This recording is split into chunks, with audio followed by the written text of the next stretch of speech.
Salut les amis de eSport TV, merci encore Gaël de la confiance en nous voler, merci de vous like, merci de vous abonner, merci également de baisser les commentaires, surtout du buzz cloche de notification pour jot vidéo yi ni ko waxee saa su nekk rek mbokk sénégalais yi fépp foo leen mënti nekk ci 14 régions du Sénégal ruq-ruqaat yi gox-goxaat yi ngi leen di jaajëfal ñi nekk également ci Afrique ak àdduna wërngal këpp ko lim juum tàmbale ko Guinée dem ba ci États-Unis Europe Amérique ñëpp ñi ngi leen di jaajëfal di wax ne également on avance ensemble ñi tëdd ci lal hôpital yi feebar wala ci kër yi suñu borom yàlla na fëgg seen bopp ngeen wér ñi nekk ci kaso yi fàttewuñu leen benn yoon ñi nga xam ne également dañoo dëddu àdduna suñu borom xale leen àjjana fi daw si marchand ambulant bi chômeur bi étudiant bi force de l'ordre bi médecin bi sapeur pompier yi gars yi ñun ñëpp képp ku nekk rek si loo nekk yàlla na suñu borom teg ci sa loxoom gars yi di wax on avance ensemble actualité bi gars yi tey on va parler li nga xam mooy ballon d'or bi Robert Lewandowski ak Sadio Mané mi nga xam ne dañ leen ci génne point d'interrogation wax ci également d'abord li nga xam mooy ci yéenekaay yi ak yéenekaay bi di stade ñëw ne explosif City ak Liverpool aux allures de finale ndax ñaar ñi ko ci gagné rek boo ma tudd nga jël ay poñ ak aussi benn logique ci li nga xam mooy jël championnat foofu noonu ci prime léegi waxal également derby am tey waaye yéen kay bi di record wax ci xam ne mooy nag donc Sven Goran Eriksson mu ne Sénégal nag am na bi génération bu baax waaye 9 la manqué ñu ne Sadio à l'Etihad Stadium ak également Sa Thiès mi nga xam ne moom nee na kii di Reug Reug yëngalu ko benn yoon toolu taxaat sax suñu lamb ñu wax ci Papa Sow Gouye Gui combat jànk démarché par Jambar wax ci également la mission commando de Gris Bordeaux wax également ci Forza mi nga xam ne moom it ñi ngi koy tudd ak Cobra amit ci défaite yi nga xam ne ci la jóge yéen kay bi tamit gars yi bu ñu ci jógee dañuy dem ci VAR bi également comme je l'ai dit on va parler toujours hein ci ay questions réponses yu joxe mais n'oubliez pas le jeu concours c'est ce week-end dinañ wax également question bi kan lay doon mais gars yi VAR bi hein ñi nag ku amul ku nekkul koo xam ne rek benn génération du ko xam ne gars yi ndax lii lan la di fàttali lii ñu fekkee ndorteelu internet ci Sénégal ah gars yi lii lan la di fàttali donc lii mooy question bi tey jëm ci VAR bi NBA résultat yaa ngi nii résultat yi nga xam ne moo amoon démb ci guddi NBA bi conférence ouest mi ngi nii Lakers ñoom démb ñoom dóor ñoom ñu ngi commencé waat di yeewu nànk même bu fekkee ne LeBron James moo actuellement dafa am blessure derby bu leen ko fàttee 17e journée Ligue 1 sénégalaise tey lay tàmbale Jambar Casa Sport plutôt Dakar Sacré-Cœur Casa Sport Génération Foot mooy derby bi ak AS Pikine Jaraaf nekk loo xam dañ koy xaar US Gorée Guédiawaye FC également CNEPS Linguère Ndiambour Teungueth FC mais derby bi comme je l'ai dit tey AS Pikine Jaraaf nga xam ne ñoom seen benn match bi gars yi mujj woon egg indi woon fi ay problème gars yi ne dañ koy jouer à huis clos ñi ne dañ koy jouer duñ ko jouer daan ñu jugoon ci mujj gi ñu daal di koy dindi ñoom nag dinañ jàmbarloo ñu xam nag ñoom ñaar kan moo ci gagné mais aussi Casa Sport Génération Foot nekk attraction bi ci samedi bi aussi 16h30 lay doon ci stade Aline Sitoé Diatta bu Ziguinchor waa Génération Foot ñoom egg nañ nekk match boo xam ne neex Casa Sport nga xam ne gannaaw première défaite bi mu am day bëgg rattrapé wu aussi Ligue 2 sénégalais Jamono de Fatick UC Sport Duc Sonacos Teungueth FC plutôt Thiès FC NGB Walidane leader bi Kër Madior lay doon US Ouakam Amitié FC Stade de Mbour Demba Diop ak yeneen match yi Premier League tey lay tàmbali gars yi nag match yi fi mu ne nii door na Everton Manchester United ki nga xam ne aussi mooy Arsenal Brighton Aston Villa Tottenham Brentford West Ham Manchester City Liverpool demain donc match yaa ngi noonu mais aussi Chelsea mi nga xam ne dañ koy xaar tey moo war a jouer ak Southampton Chelsea boo xam dafa war a rattrapé gannaaw ba mu nërmeeloo ci nga xam mooy championnat aussi Ligue des Champions ñaari défaite yoo xam ne métti woon na lool ci ñoom ak ki nga xam mooy Edouard Mendy le mur de Gorée bi nga xam ne pour l'instant Thomas Tuchel wéy na di ko jox confiance Edouard Mendy nag dafa war a mën a wane boppam et on l'espère loolu la ñuy souhaiter mu wane waat ne c'est le meilleur gardien du monde xam ne ñëpp ñooy def ay erreurs notamment ci une compétition bi mu nekk jëm ci également ci Serie A Inter de Milan Hellas Vérone Cagliari Juventus Naples Fiorentina Torino Milan AC match yi nag tey lay tàmbale donc 14h lay doon te 16h GMT plutôt lay doon jëm ci li nga xam ne mooy ci ngoon si 18h45 Robert Lewandowski ak Bayern de Munich ñoom ñoo daje Augsbourg tey lay doon donc mi ngi nii donc à 13h30 lay doon GMT ngeen mën ko seetaan également le Bayern de Munich leader actuellement foofu noonu ci Bundesliga Espagne nag match yi des tey lañ koy joué Cadiz Real Betis Mallorca ak Atlético Madrid Villarreal Atlético donc Athletic Club plutôt Real Madrid ak Getafe match yi tey gars yi moom ngeen di am tey jii nii démb nag Séville dafa jëlagum provisoirement deuxième place du classement bi ndax démb ñoom ñoo daal di dóor 4 sax lañ dóor ki nga xam ne nag moom mooy donc Papu Gomez moo dugal but bi gën a yéex 99e minute la Papu Gomez dugal démb butam Sadio Mané lii nag avec nos confrères de Wii Sport Sadio Mané nag gis ngeen saison yu mujjee def tàmbale ko 2017 ba 2022 actuellement ñu ci 2022 il est à 38 matchs 15 buts 2 passes décisives l'enfant de Bambali ki nga gis ne également di Thiago nag moom 12 matchs la joué comme titulaire au niveau de Liverpool 12 matchs yëpp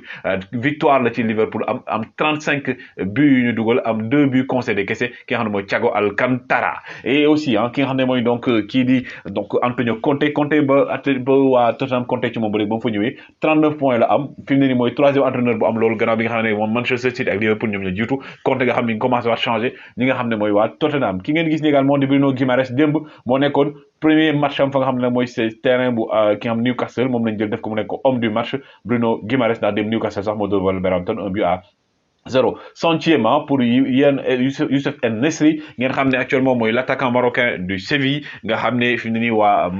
Marseille ñoo ci teg seen gët En-Nesyri donc dem moo nekkoon centième match am foofu noonu du côté de Séville et pendant ce temps également Bundesliga la ñuy delluwaat ba tey fa ki nga xam ne nag moom mooy Christopher Nkunku moo nekk premier joueur ci saison bu atteindre plus de 10 buts ak 11 passes décisives boo boole ñaari donc Christopher Nkunku nga xam ne actuellement aussi Paris Saint-Germain daf ko bëgg delloo aussi au niveau de la Premier League par rapport ak saison yi ñu génn équipe bi ëpp ay points ci saison mi ngi nii Manchester City moom moo jiitu moom mi ngi am 99 points plutôt 100 points top ci Liverpool ak ñi nga xam ne ñooy Arsenal Liverpool 99 donc li ngeen gis ni nag également Alphonso Davies moom moo ne ki nga xam ne Cristiano Ronaldo mënut a bokk ci meilleur joueur 21e siècle yi mu ñu naan ko Harry Maguire mooy sa capitaine nee na il n'a rien contre Harry Maguire mais fi ne ni Cristiano moo war a nekk capitaine parce que mentalité yi sax bokkul l'équipe moom nag dañoo ñëw wax ci mentalité ko xam ne moom fi ne ni commencé na yàq environnement bi ci Paris Saint-Germain muy l'état de disgrâce bu nga xam ne mooy bu Neymar nga xam ne actuellement waa Doha dañ ca doyal waa Qatar dañ ca doyal ndax nee nañ Neymar caaxaan ak hygiène de vie am neexu leen te ba mu ñëwee ba léegi rendement bi ñu yaakaar sumu amu ko booy xool première saison Neymar gis nga par rapport ak match yi mu joué par rapport également statistique am yi il était à 76% actuellement mi ngi ci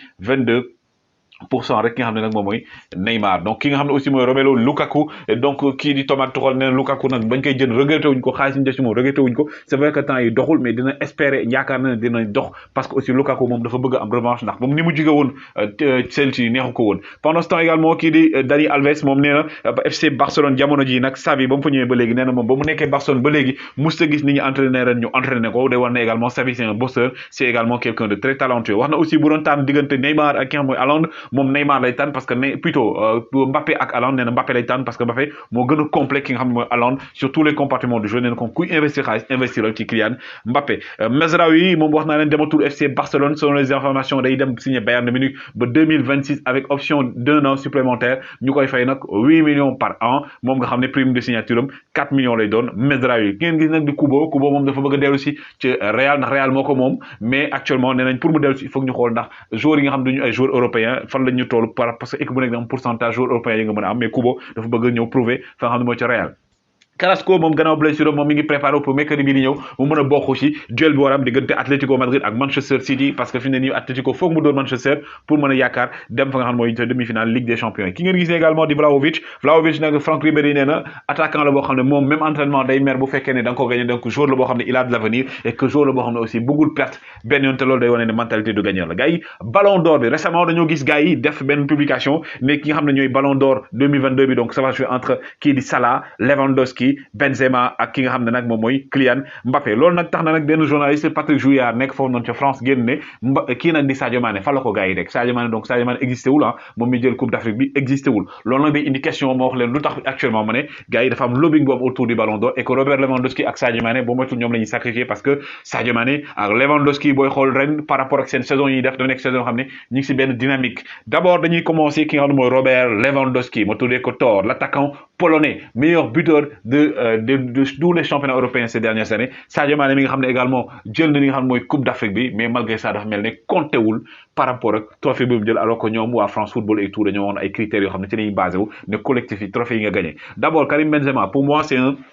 des meilleurs attaquants du monde loolu kenn du ko weddi Karim Benzema nga xam ne man yàgg naa wax ne il était dans l'ombre de ki nga xam ne Cristiano Ronaldo moo tax mënut a woon fës yenn fës yi mais Karim Benzema ren gars yi dañoo bëgg a jël li nga xam ne mooy Ballon d'Or bi jox ko je ne dis pas qu'il ne le mérite pas mais pour l'instant il n'est pas encore plus méritant que Lewandowski plus méritant que Sadio Mané boo tax li ma tax ma ne am na lobbying mooy que ne li nga xam ne mooy Ligue des Nations gars yi Ligue des Nations di compétition boo xam du compétition majeure gars yi jël fi mu ne nii ne Ligue des Nations day compter pour nga jël Ballon d'Or bi donc fi mu ne nii commencé nañ yàq carte yi parce que loolu du trophée majeur tey ki nga xam ne aussi mooy mais Mbappé mi ngi wane boppam aussi ça fait aussi joueurs yi nga xam ne joueurs d'avenir lañ bokk na ci meilleur attaquant yi Kylian Mbappé nga xam ne aussi club yi bëri ñu ngi koy donc plébiscité mais français yi comme que ñoom ñoo moom seen Ballon d'Or ñu ngi commencé teg seen lobbying naan kii moo war a gagner kii moo war a gagner alors que bu ñuy xool à l'instant T au nombre de trophées personne n'est beaucoup plus méritant que Sadio Mané Mohamed Salah aussi c'est un bon joueur mais actuellement Mohamed Salah lan la gagné gars yi Mohamed Salah qu'est-ce qu'il a gagné Qu'est-ce que Mohamed Salah a gagné cette saison pour mériter d'être devant Sadio Mané, pour mériter d'être devant Robert Lewandowski? Je ne sais pas.